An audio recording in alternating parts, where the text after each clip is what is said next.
There are only a few days left to join the Business Edit Group Coaching Program before prices increase on January 1st. If you're a service provider who's feeling overwhelmed, overworked, and underpaid, don't let another year go by staying stuck. If you want this to be the year that you finally build the business of your dreams, one that lights you up, doubles your revenue, and allows you to work part-time hours, now is the time to join. In this program, you'll follow my signature 5-step method for building a productive and profitable business. You'll get business minimalist strategy, marketing systems, and productivity roadmaps that are simple to understand and easy to implement, plus 12 months of weekly coaching to help you overcome any road bump that comes up along the way. Let this be the year that you finally hit your revenue goals and create a life-first business. Join me inside the Business Edit at www.jadeboyd.co/coaching and get my step-by-step blueprint with everything you need to build your dream business in 2024. Again, the early sign-up pricing ends on December 31st, and the program will officially kick off on January 2nd. So don't wait. If this sounds appealing to you, but you're not sure if it's the right fit, feel free to DM me on Instagram and we can chat. My only goal here is to help you make the right decision for you and your business. And you can find me on Instagram at jadeboyd.co. Now back to the show. I value experiences way more than things. And Caleb and I are actually taking a trip to Chicago towards the end of the year, and that's something we're going to remember next year. How many of us can remember what we got for Christmas last year? Welcome to the Business Minimalist Podcast, a podcast about redefining productivity for the modern woman in business and finding ways to work smarter, not harder, in business and life. I'm your host, Jade Boyd. I'm an MBA business minimalist and productivity coach who helps overwhelmed business owners simplify and scale their service-based businesses with strategy and systems. On this podcast, we'll explore simple ways to earn more while working less. If you're ready to scale your business, bring order to chaos, ditch the busy work, and make space for what really matters, you've come to the right place. Welcome to the Business Minimalist Podcast. Today, we're talking about Slowvember. In other words, how to slow down during the month of November and how to carry that through the rest of the holiday season.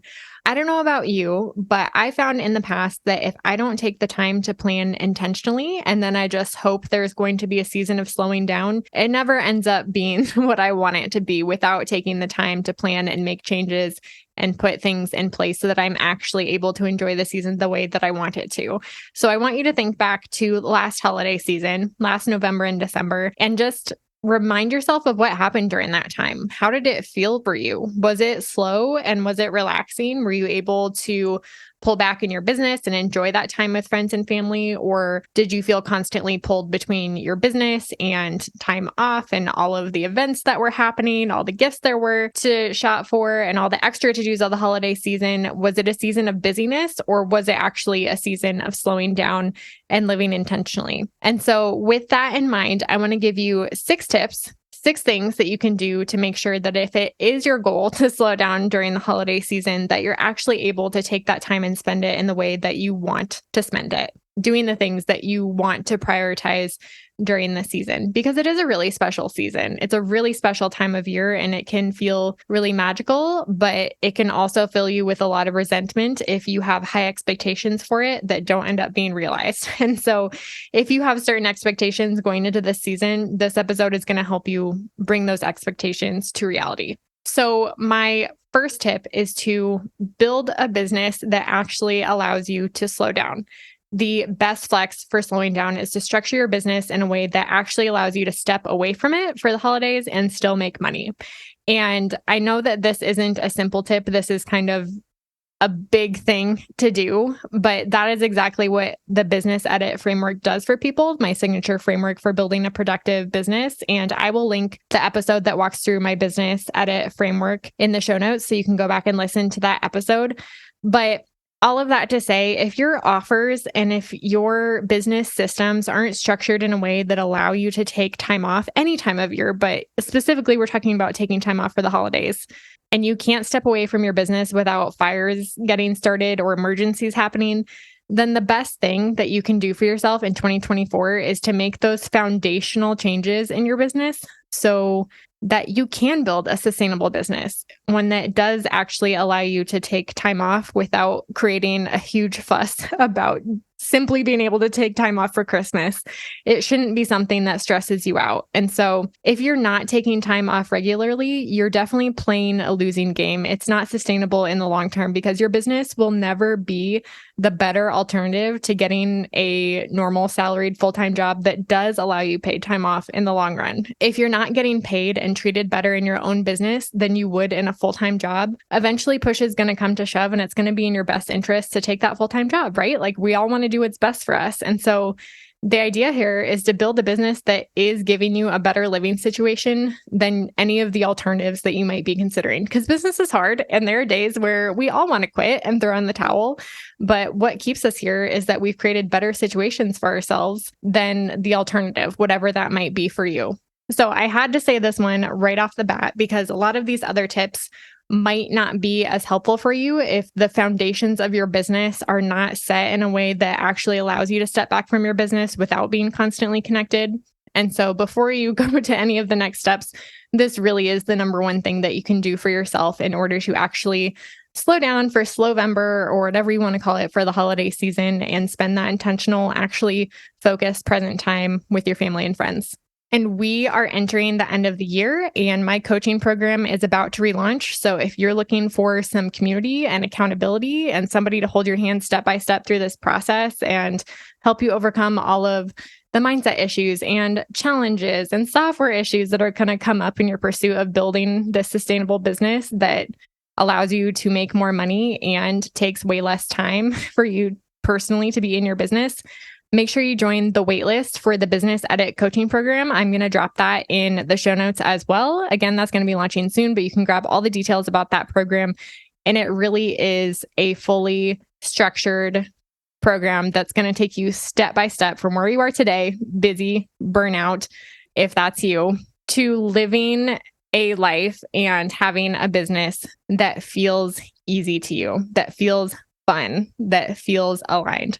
So make sure you join the waitlist if you're in that position. But if you're not, if you're like, hey, I love my business where it's at, just give me all the tips for how I can actually unplug during the holidays, we're going to move on to step number 2. So step number 2 is schedule your vacation days now. When this episode goes live, it's going to be November. So if you haven't already set the days that you're going to take off for vacation, make sure you put those in your calendar now and be clear and upfront about when you will and will not be working during the holiday season. And make sure if you're a service provider, especially communicate those boundaries to your clients. And for product-based businesses, make sure that they know when the last time they can order is for the holidays, if they're buying your products for Christmas gifts or if they're just generally placing orders towards the end of the year. If you're taking time off and shipments are going to be delayed, make sure you're communicating this to your customers if you're a product-based business. But if you're a service provider, make sure you're emailing your clients and just reminding them the exact dates that you plan to take off this year. So there's no surprises if they need to reach you for any reason during that time.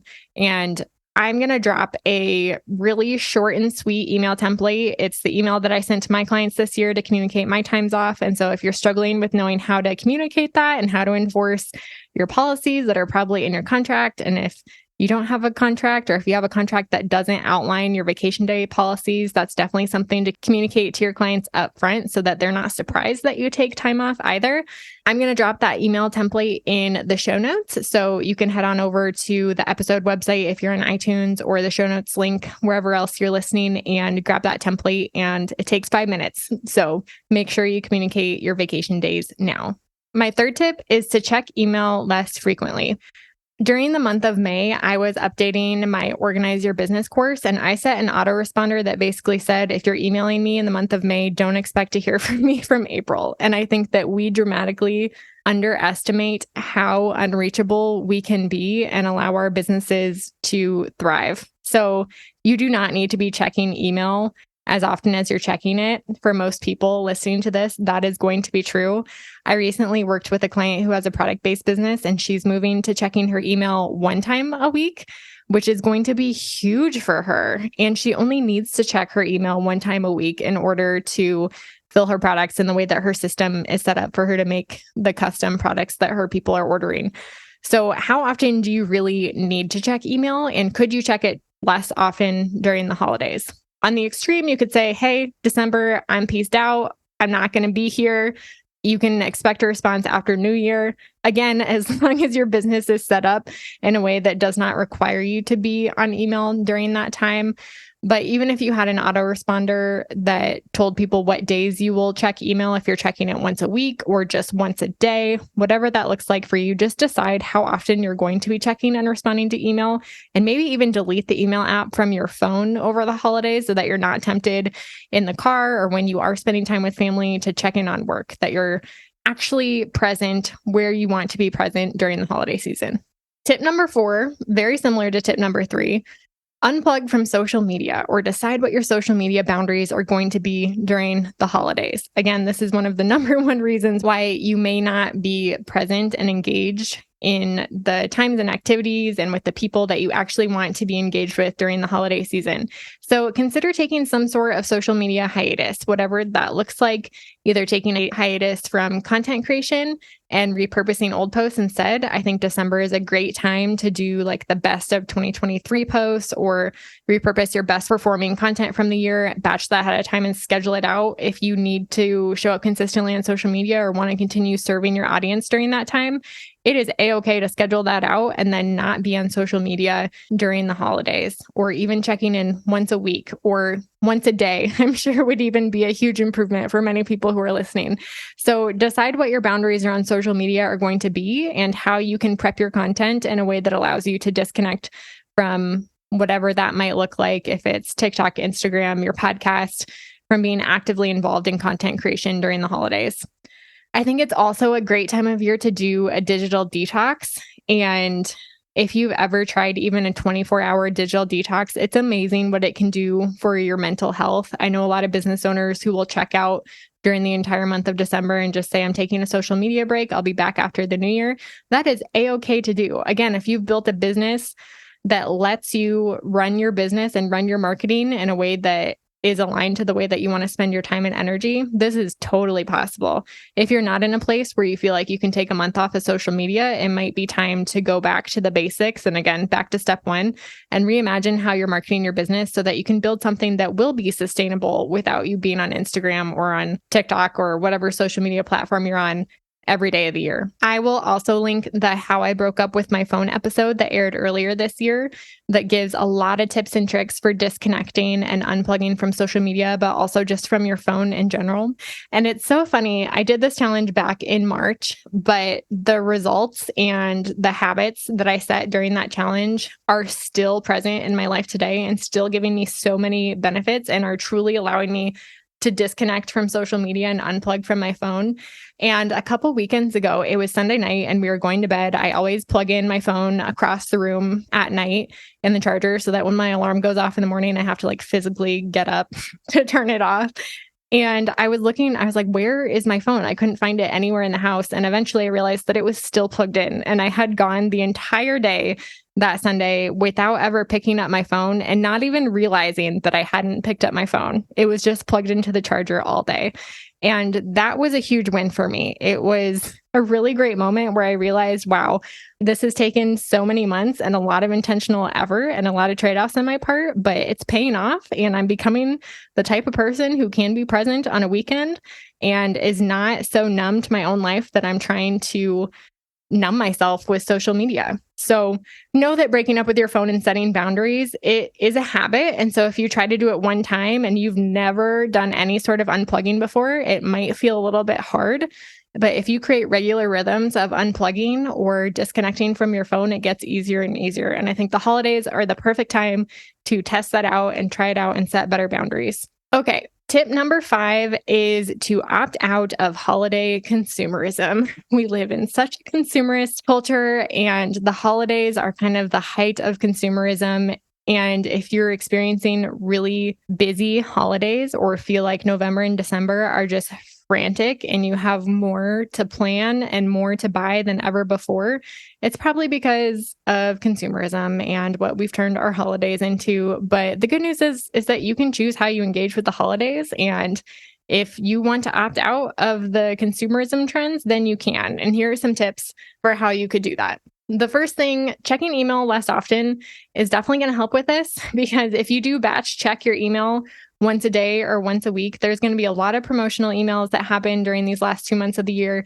And if you're batching your email, you're probably going to be less likely to open and read and click through every single promotional email that lands in your inbox. You're going to batch delete a lot more of those.